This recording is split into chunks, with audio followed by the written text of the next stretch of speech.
Hello everyone, welcome to my channel. इस video में मैं रीजनिंग की क्लासेस शुरू कर रहा हूँ।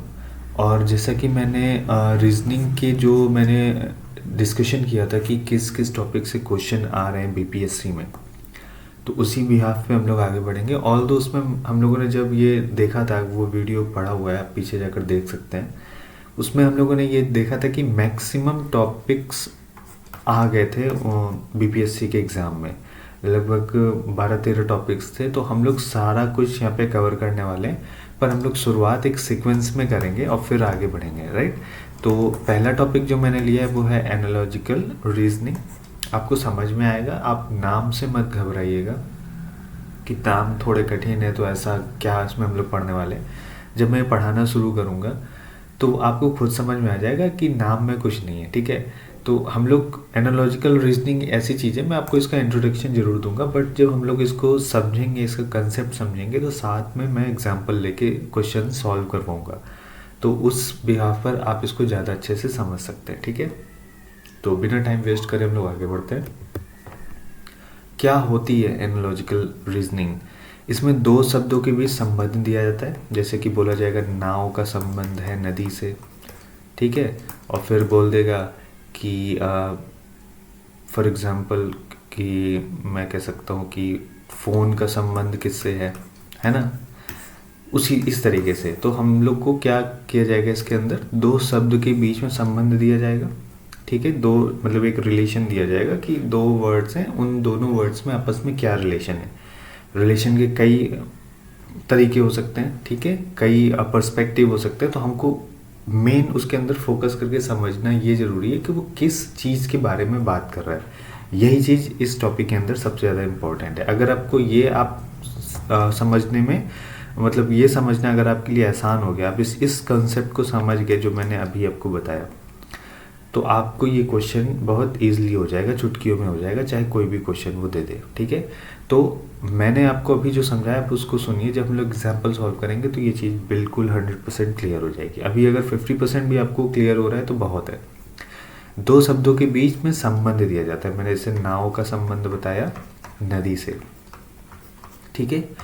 तो अब देखिए, नाव का संबंध अगर हम कहते हैं नावक से, तो कई चीज़ें हैं ना। तो नदी के संबंध में जो नाव का संबंध होगा वो अलग होगा, नावक के रिस्पेक्ट में जो नाव का संबंध होगा वो अलग होगा। तो हमको यही चीज़ समझनी होती है। तो अभी मैंने जैसे बताया, दो शब्दों के बीच संबंध दिया जाता है। फिर आपको उसी प्रकार के संबंध के आधार पे दूसरा जोड़ा चुनना होता है। एग्जाम्पल के लिए हम लोग ये देखते हैं, जैसे पेन का संबंध होता है लिखना। तो पेन से क्या करते हैं, लिखते हैं, है ना।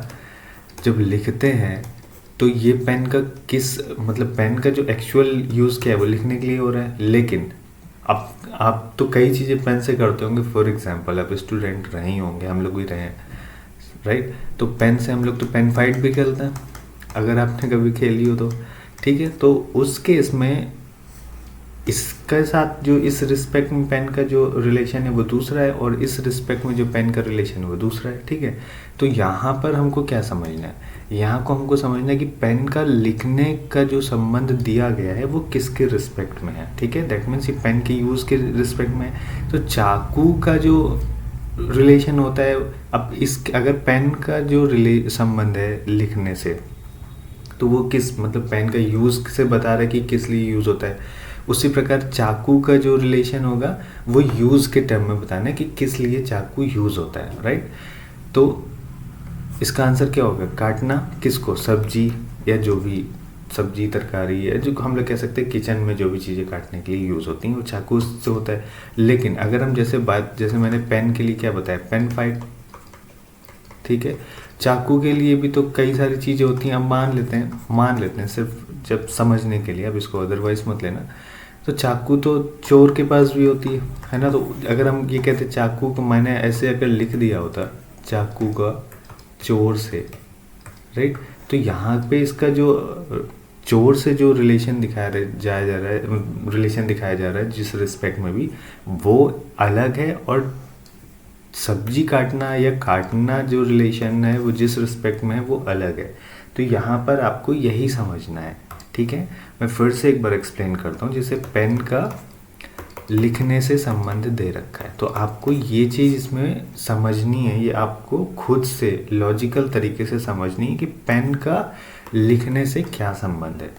ठीक है, किस रिस्पेक्ट, मतलब संबंध क्या है वो तो अलग चीज़ है, किस रिस्पेक्ट में संबंध की बात हो रहा है। तो हम किस रिस्पेक्ट में कह सकते हैं, पेन के यूज़ के, पेन का जो इनिशियल यूसेज होता है वो क्या होता है, लिखने के लिए ही यूज़ किया जाता है, राइट। तो चाकू जब इन्वेंट करी तो उसका मेन मकसद क्या होगा कि काटने के लिए, है ना, सब्जी काटने के लिए, कोई भी, जैसे मैंने बोला जो किचन के सामान है उनसे रिलेट करके, राइट। तो यही चीज़ हमको यहाँ पे समझनी थी। अब हम ये देख लेते हैं कि किस तरीके के वर्ड या जो रिस्पेक्टिव रिलेशंस होते हैं वो आ सकते हैं। या तो वो विलोम शब्द हो सकते हैं, समानार्थक शब्द हो सकते हैं, ठीक है। हो सकता है वो भावपूर्ण या भावपूर्ण होगा, ये भावपूर्ण हो सकते हैं, ठीक है। कार्य से, जैसे कि ये वाला कार्य से रिलेट करना ना, कि पेन का क्या काम है, चाकू का क्या काम है। कारण प्रभाव से रिलेट कर सकता है, मतलब रिलेशन दे सकता है कारण प्रभाव का, कार्य का रिलेशन दे सकता है, भावपूर्ण का रिलेशन दे सकता है, समानार्थक विलोम कुछ भी दे सकता है। वो हमको उसी क्वेश्चन में जाके समझना पड़ेगा लॉजिक से कि वो किस रिलेशन की बात कर रहा है, और जिस रिलेशन की बात कर रहा है उसी बिहाफ पर हम जो दूसरा वर्ड हमें दे रखा है उसका रिलेशन फाइंड करेंगे। अब मैं आपको कुछ रूल्स बता देता हूँ, अब प्लीज़ उनको ध्यान से समझिएगा, ठीक है। ये रूल्स मतलब बहुत कॉमन सेंस की बात करेंगे, but still you should have known it, right. मतलब कि कोई यहाँ पे आपको बुक में नहीं दे रखे होंगे, और दे भी रखे होंगे तो हम लोग इतना उस पर मतलब फोकस नहीं करते, इतना ध्यान नहीं देते हैं, बट मैं यहाँ पे मेंशन कर दे रहा हूँ, मिड में आपको ये चीज़ें पता होंगी। फॉर एग्जांपल जैसे यहाँ पे दे रखा है पेन का रिलेशन दे रखा है लिखने से, ठीक है। तो आप अगले वर्ड पे हम बाद में जाएंगे, पहले इसको समझते हैं। तो जैसे लिखना, पेन को रिलेट किया गया लिखने से, तो ये जो राइट वाली वैल्यू ना, ये इस पे डिफाइन हो रही, मतलब ये वाली जो वैल्यू राइट में जो वैल्यू दे रखी है ये असाइन हो रही है किसके लिए, पेन के लिए। दैट मीन्स यहाँ पे पेन क्या है, कांस्टेंट है। कांस्टेंट मतलब पेन नहीं चेंज हो रहा है, ठीक है, उसके बिहेवियर चेंज हो रहा है। क्लियर, फिर से मैं रिपीट कर देता हूँ कि पेन, इसमें से एक कांस्टेंट रहता है, ठीक है। एग्जाम्पल के लिए जैसे यहाँ पर क्या है, पेन का रिलेशन लिखने से, मैं फिर से बता देता हूँ। तो यहाँ पर पेन कांस्टेंट है, पेन के अलग अलग बिहेवियर हो सकते हैं। अभी वो किस बिहेवियर की बात कर रहे हैं, लिखने की, ठीक है। उसी तरह जब हम चाकू के पास जाएंगे तो चाकू के कई बिहेवियर हो सकते हैं, मैंने आपको बताया भी है, मैं दोबारा उसको मेंशन नहीं करना चाहता। लेकिन चाकू यहाँ पे कांस्टेंट है, हमें इसके इस बिहेवियर के बिहाफ पर इसका बिहेवियर ऑप्शन में से सेलेक्ट करना है। तो यहाँ पे ऑप्शन खैर नहीं दे रखा है, इसका डायरेक्ट आंसर मैंने लिख दिया, तो उस बिहाफ पे मुझे इसे सेलेक्ट करना है, वही आपका आंसर होगा, ठीक है। अब हम लोग आगे बढ़ जाते हैं और हम लोग कुछ क्वेश्चंस देखते हैं जिससे और क्लियरिटी आ जाएगी। इंग्लिश में सेम चीज़ मैंने कर दिया है, जो इंग्लिश मीडियम के स्टूडेंट्स हैं उनको परेशानी ना हो। Analogical reasoning involves identifying a relationship between two words and selecting another pair of words that share a similar relationship. Same चीज़, ठीक है। मतलब पहले वाले पेयर से हमको चीज़ें देखनी है और उनका क्या रिलेशन है उसको समझना है लॉजिकल तरीके से, ठीक है। यहाँ पे लॉजिकल आपको होना है। उसके बाद इस रिलेशन के बेस पर आपको जो सिंगल वर्ड दे रखा है उसका रिलेशन फाइंड करना है ऑप्शन से, राइट। तो ये इसका प्रोसीजर। अब हम लोग क्वेश्चन सॉल्व करते हैं विदाउट वेस्टिंग टाइम। इसमें भी सेम चीज़ है कि क्या टाइप्स हो सकते हैं, मतलब दूसरे भी हो सकते हैं, बट मैंने इसमें 4 मेंशन कर दिए। जैसे सिनोनिम्स, एंटोनिम्स हो सकता है, पार्ट ऑफ होल हो सकता है, फंक्शंस हो सकते हैं, कॉज इफेक्ट हो सकता है, कुछ भी हो सकता है, ठीक है। तो आगे हम लोग बढ़ते हैं, क्वेश्चन सॉल्व करते हैं। पहला क्वेश्चन है कि पेन, जैसे वही वाला था, पेन का संबंध लिखने से है, ठीक है। पेन का रिलेशन राइट से है, तो नाइफ का रिलेशन क्या होगा, और या चाकू का रिलेशन किससे होगा। तो पेन, अब मैं फिर से यहाँ पे इसको एक्सप्लेन करता हूँ तभी बेहतर होगा। जैसे पेन का लिखने से है, तो पेन का इनिशियल यूज़ किस लिए किया गया, इस बेस पे हम देख सकते हैं इसका रिलेशन। तो इनिशियल यूज़ लिखने के लिए होता है और उसी बेस पे इसका रिलेशन दे रखा है। तो हम उसी तरीके चाकू को देखेंगे। तो चाकू का इनिशियल यूज़ क्या रहा होगा, काटने के लिए, तेज करने के लिए हो नहीं सकता, छेदने के लिए होगा नहीं, पकाने के लिए होगा नहीं, तो किसके लिए होगा, काटने के लिए होगा, और यही इसका आंसर है। तो चाकू का उस फॉर्म में रिलेशन क्या हो जाएगा, काटना। क्लियर। नेक्स्ट क्वेश्चन पे अब देखिए, यहाँ पर बिल्ली का संबंध बिलॉटर से है, इसको इंग्लिश वाला आप देख लो, आपको ज़्यादा इजी लगेगा। कैट का रिलेशन दे रखा है किटन से, तो किटन क्या होता है, बिल्ली का बच्चा होता है, राइट। तो उसी तरीके से डॉग मतलब कैट का रिलेशन क्या दे रखा है, बिल्ली के बच्चे से। कैट किटन क्या है, कैट आपका कांस्टेंट है यहाँ पे, ठीक है। किटन का क्या बिहेवियर है, जो इसका किसका बच्चा है, बिल्ली का बच्चा है। तो यहाँ पे डॉग दे रखा है और अदर पेयर हमें फाइंड करना है, तो इसका मतलब अगर बिल्ली के बच्चा किटन है तो डॉग का बच्चा क्या हो जाएगा, पपी। करेक्ट, इजी था। आपको समझ में आया मैंने क्या किया। तो हमको बस क्या करना है, जो भी एक कंप्लीट पेयर है उसका रिलेशन देखना है, क्या दे रखा है, क्या बिहेवियर है, ठीक है। और उसी बिहेवियर उसी रिलेशन के बेस पे हमें जो नेक्स्ट वर्ड दे रखा है उसका रिलेशन ऑप्शन से फाइंड करना है। Next question. अब ये चीज़ें आपको आसान लग रही होंगी, आसान तो पहले भी लगनी चाहिए थी, लगती होंगी, ठीक है। फिर यहाँ पर आते हैं, डॉक्टर का रिलेशन है पेशेंट से। यहाँ पे मैं लिख लेता हूँ, ठीक है। डॉक्टर का रिलेशन दे रखा है मरीज से, राइट। फिर हमसे पूछ रहा है शिक्षक का रिलेशन किससे होगा। अब देखो, डॉक्टर यहाँ पे कांस्टेंट है, इसका किसके रिस्पेक्ट में इसका रिलेशन दिखाया जा रहा है, मरीज। क्यों, डॉक्टर कोई क्यों बनता है, मरीज को देखने के लिए, ठीक है, मरीज की प्रॉब्लम को सॉल्व करने के लिए। शिक्षक कोई क्यों बनेगा, शिक्षक बनने का इनिशियल रीज़न क्या रहा होगा, बच्चों को पढ़ाना, स्टूडेंट्स को पढ़ाना। तो डॉक्टर का मरीज से हो गया, शिक्षक का क्या होगा, छात्र से। करेक्ट, समझ में आ गया। तो शिक्षक का रिलेशन क्या निकल आएगा, छात्र से, ठीक है। शिक्षक का रिलेशन अब स्कूल से भी हो सकता है, क्लास से भी हो सकता है, लेकिन हमें इसके रिस्पेक्ट में फाइंड करना है। तो डॉक्टर का मेन क्या रहा होगा इंटेंशन, पेशेंट को देखना, उनकी प्रॉब्लम्स को सुनना, उनको कंसल्ट करना, राइट। तो उसी तरीके से जो टीचर होगा या शिक्षक होगा उसका मेन पर्पस क्या रहा होगा शिक्षक बनने का, क्या चीज़ पहले दिमाग में आई होगी कि उसको शिक्षक बनना है, इंडीड कि बच्चों को पढ़ाना है। स्कूल जाना पहली डिमांड थोड़ा ना रही होगी, बच्चों को पढ़ाना पहली डिमांड रही होगी ना। आप जब किसी फॉर एग्जांपल अब कोई जैसे आप जिस एग्ज़ाम की प्रिपरेशन कर रहे हो, तो आपने शिक्षक बनने का जब सोचा होगा, तो इसके लिए जब अपने जो डिज़ायर्ड कोर्स हैं जैसे डीएलएड हो गया, बीएड हो गया, तो आप जब करने गए होंगे तो स्कूल वालों ने आपको क्या स्कूल जाना सिखाया या बच्चों को पढ़ाना सिखाया। तो मेन फोकस किस पे, बच्चों को पढ़ाना है। तो मेन जो उसका काम है टीचर का वो बच्चों को पढ़ाना है। डॉक्टर का मेन काम क्या है, पेशेंट को कंसल्ट करना, उनको ठीक करना। Correct, was it clear, I hope it was right. अगला क्वेश्चन, लॉयन डेन, शेर गुफा। दैट मीन्स जो शेर होता है वो कहाँ रहता है, गुफा में रहता है। तो क्या बात हो रही है कि जो भी यहाँ पे दे रखा है कांस्टेंट, उसके घर की बात हो रही है, उसका घर कौन सा है। तो बर्ड कहाँ पे रहता होंगे, तो बर्ड घोंसले में रहते होंगे। अब पिंजरा ना लिख देना, ठीक है, क्योंकि यहाँ पे नेचुरल कॉज की बात हो रही है।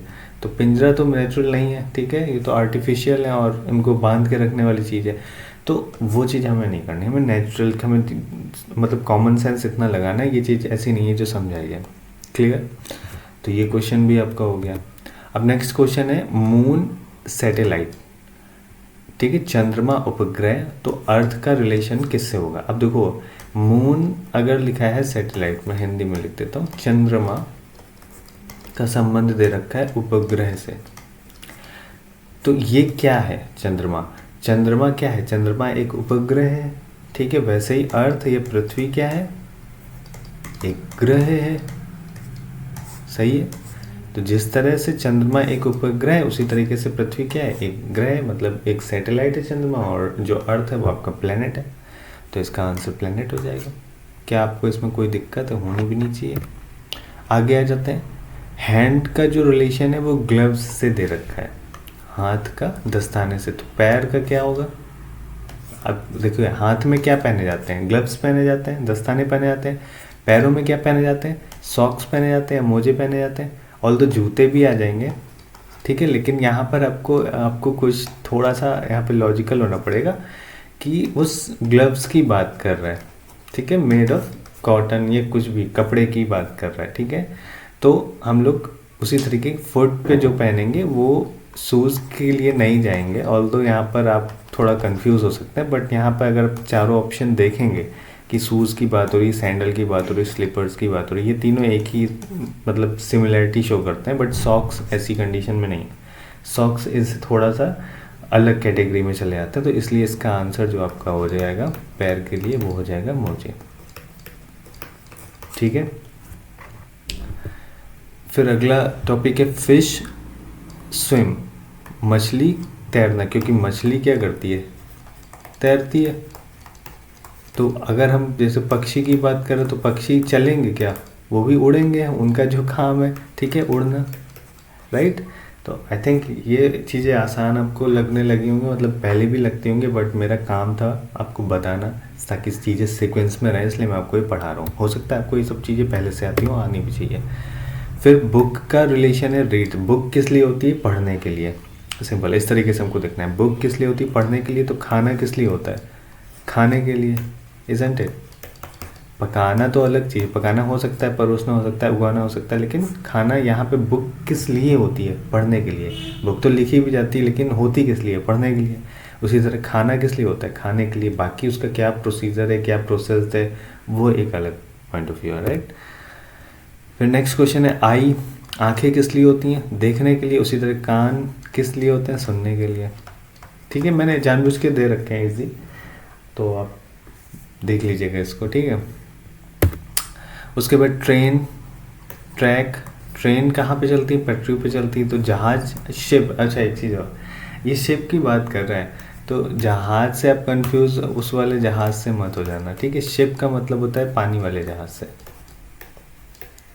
ठीक है। तो कहीं कहीं पे ना आपको इंग्लिश वर्जन भी देखना चाहिए, ठीक है, क्योंकि कुछ चीज़ें होती हैं, जैसे कि अगर आपको पॉलिटी वाली क्लास याद हो तो उसमें मैं यूनियन और फेडरेशन पढ़ा रहा था, ठीक है। दोनों का मतलब संघ होता है हिंदी में, लेकिन इंग्लिश में दोनों का बहुत अंतर है। और ये दोनों चीज़ें, इसका रिलेशन मैंने इंडिया के कॉन्टेक्स्ट में आपको क्लियर भी किया था, ठीक है। तो इंग्लिश कहीं कहीं ज़रूरी हो जाती है, ठीक है। तो ट्रेन का संबंध है ट्रैक से, दैट मीन्स ट्रेन कहाँ चलती है, पटरी भी चलती है। उसी तरह शिप का जो जहाज होते हैं पानी वाले, वो कहाँ चलते हैं, समंदर में, ठीक है। तो यहाँ पे ऐसे कोई ऑप्शन दे नहीं रखे कि आप कंफ्यूज हो जाओ, पर एग्ज़ाम में जो क्वेश्चन है हो सकता है उसमें आप कंफ्यूज हो सकते हैं। तो याद रखिएगा शिप होता है वो जो आपका, वो हिंदी में तो उसको जहाज ही कहेंगे, लेकिन आप इंग्लिश में जाएंगे तो आपको क्लियर हो जाएगा वो कौन पानी वाले जहाज़ की बात कर रहे हैं। तो ये था हमारा पहला टॉपिक, एनालॉजिकल, ठीक है। इसमें कुछ था नहीं और उम्मीद भर में ये बहुत तेज़ी से निपट गया। तो फिर भी अगर आपके पास क्वेश्चंस दे रखे हैं इसके, तो आप उनको सॉल्व करिएगा। और अगर आपके पास नहीं है, आप चाहते हैं मैं आपको प्रोवाइड कर दूं, तो आप कोई इशू नहीं है मुझे, आप मुझे बस इन्फॉर्म कर देना कि हाँ आपको क्वेश्चन चाहिए, इधर बाय विजिटिंग टेलीग्राम। टेलीग्राम पे शायद आपको मैसेज करने का मौका नहीं मिलेगा, बट आप कमेंट कर सकते हैं, मैं उसका रिस्पॉन्ड ज़रूर करता हूँ अगर वो रेलेवेंट होगा, ठीक है। तो आप कमेंट कर देना, तो मैं या तो आपको क्वेश्चंस प्रोवाइड कर दूंगा टेलीग्राम ग्रुप पर। अगर आपने कमेंट किया तो जैसा भी हो आप मुझे बता दीजिएगा, ठीक है। तो एक टॉपिक आपका ख़त्म हो गया, एनालॉजिकल रीजनिंग, और ये एक्सपेक्टेड भी था कि मैं इसको छोड़ने वाला था, बट मुझे सीक्वेंस में आगे बढ़ना है, क्योंकि आगे थोड़ी ऐसी चीज़ें आएंगी, कॉम्प्लेक्स थोड़ी सी हो सकती हैं नए स्टूडेंट्स के लिए जो अभी तक रीजनिंग नहीं पढ़े, तो उनको ये सारी चीज़ें पता होनी चाहिए कि एक सीक्वेंस में हम आगे बढ़ रहे हैं, ताकि उनको कॉन्फिडेंस रहे। तो इतना ये हो चुका है। नेक्स्ट टॉपिक जो भी होगा मैं उसको देख लूँगा और उस पर बेस्ड आपका वीडियो होगा। तो मिलते हैं नेक्स्ट वीडियो में, तब तक के लिए थैंक यू।